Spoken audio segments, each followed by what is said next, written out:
Bonjour. Aujourd'hui, je vais vous retransmettre un enseignement que j'ai reçu un soir directement par mes enseignants personnels. Il faut savoir que depuis 2019, par période, je reçois des enseignements pour faire monter ma conscience, pour évoluer tout simplement et voir les choses sous un autre angle. Et un soir, j'ai reçu un enseignement qui m'a étonnée, déroutée, que j'ai tout de suite intégré, puisque on réintègre, dès qu'on a une connaissance, on la réintègre comme si on l'avait toujours eue. Et en fait, en venant sur Terre et en vivant l'expérience que l'on vit, on a été tout simplement coupé, voilé de nos connaissances. Donc, une fois qu'on les réentend, on se dit, ben, bien sûr, c'est vrai, comment ai-je pu passer à côté pendant longtemps. Alors vous allez voir si l'enseignement que je vais vous retransmettre aujourd'hui est pour vous une évidence ou une étrangeté. Alors, ils m'ont montré, en fait, on me montre des images et puis après je comprends les choses, on me les explique, mais c'est pas des mots évidemment. Donc on m'a montré en fait un objet et on m'a fait comprendre que l'objet était vivant. Alors, ça fait peut-être un an et demi que j'ai reçu cet enseignement-là. Aujourd'hui, je vais tenter de vous le retransmettre tout simplement à travers un dessin. Et on y va. Alors, j'ai essayé de vous faire un joli dessin. J'espère que vous le voyez bien.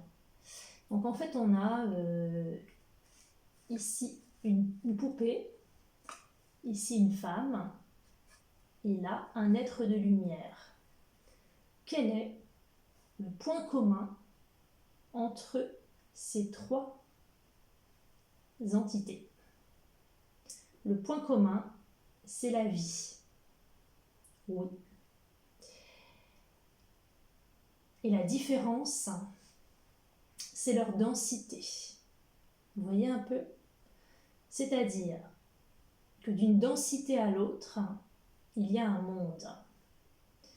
Et que plus vous évoluez en densité, plus vous pouvez le comprendre. Alors, il y a une image qui est très, très facile et très connue pour ça, c'est la roue du vélo.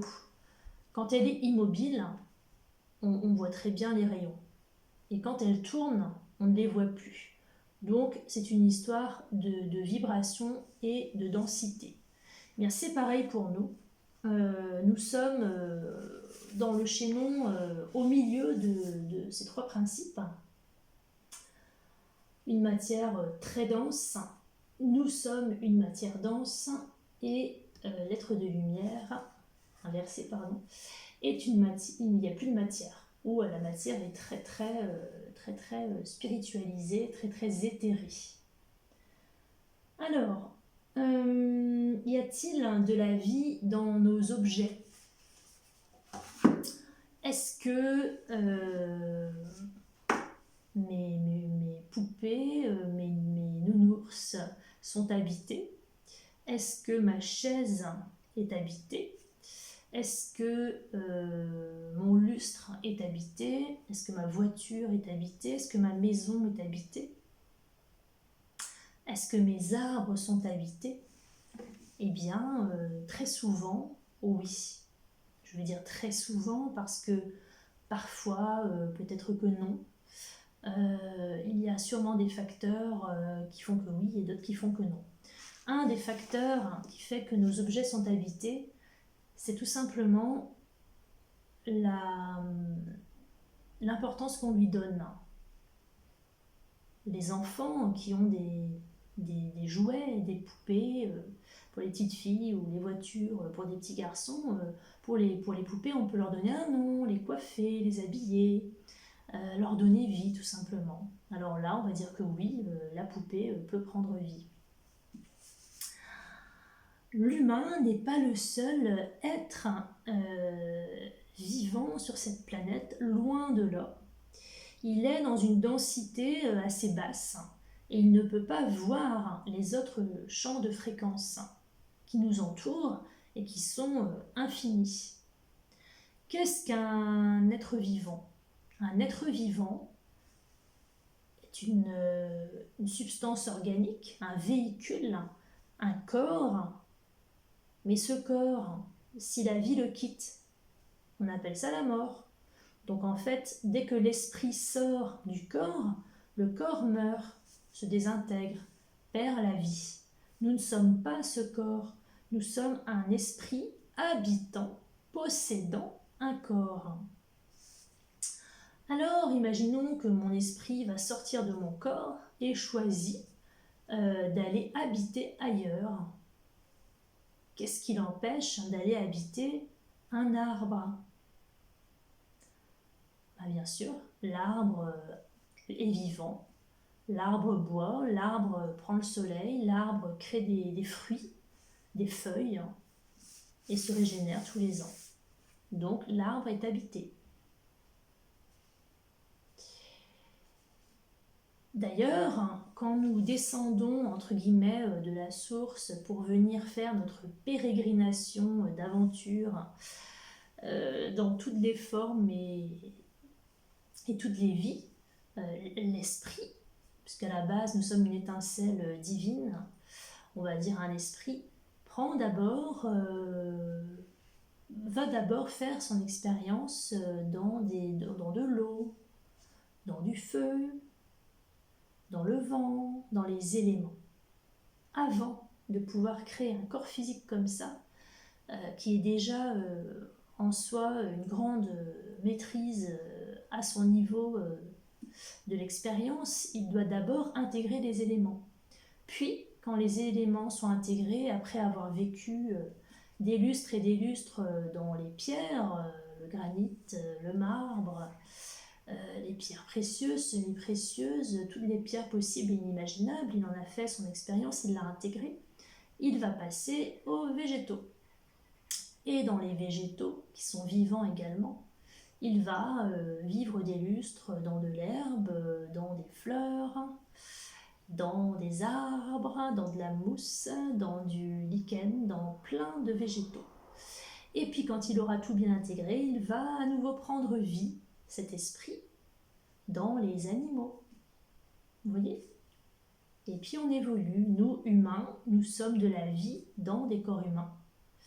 Et plus tard, quand nous aurons terminé, et c'est ce qui se passe en ce moment, nous allons évoluer vers des vies de vibrations, des densités plus élevées, et nous passerons dans des corps de lumière, mais nous serons toujours en vie. Ce sera juste une densité différente, invisible à l'œil humain. L'œil humain ne voit pas tout, il voit ce qui est dans sa propre densité. Il ne voit pas les autres densités qui nous entourent et qui sont infinies. Est-ce que parce que quelque chose ne se voit pas, il n'existe pas? Les pensées n'existent pas? Si, pourtant on ne peut pas les attraper, on ne les voit pas. Les émotions, est-ce qu'on les voit?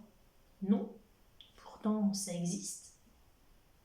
De même, les fées, les lutins, les êtres de la nature, les génies, les anges, est-ce qu'on les voit? Non, ils sont dans d'autres densités. Si nous avons des densités plus élevées, comprenons également que nous avons des densités plus basses, plus denses. Donc, ceci expliquant cela, oui, un objet peut être habité.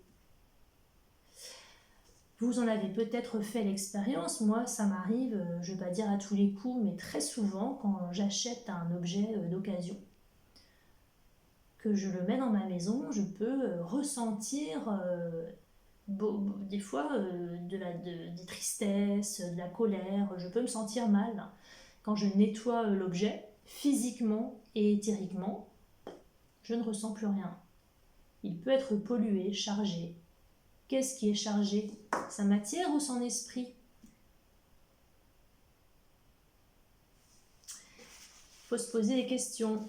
Le principe du feng shui, alors le feng shui peut-être tel qu'il est enseigné après avoir traversé plein d'années et plein de continents, n'est plus peut-être le feng shui d'origine, mais le feng shui c'est ça. C'est utiliser les esprits et les éléments pour harmoniser son habitat. Avez-vous déjà vu un lieu feng shui qui soit chargé en bibelots, en poussière? Non. Donc les gens qui pratiquent le feng shui choisissent les objets, les décorations en fonction de ce qu'elles souhaitent vraiment comme harmonie chez elles. Les directions. Une direction nord, est, ouest est un esprit. Et tout est un esprit. Voilà, alors j'espère que j'aurai bien réussi à vous faire comprendre à ma façon le principe des densités pour que vous puissiez voilà, intégrer et peut-être faire le tri dans votre intérieur ou considérer davantage ce que vous achetez ou ce que vous possédez. À bientôt.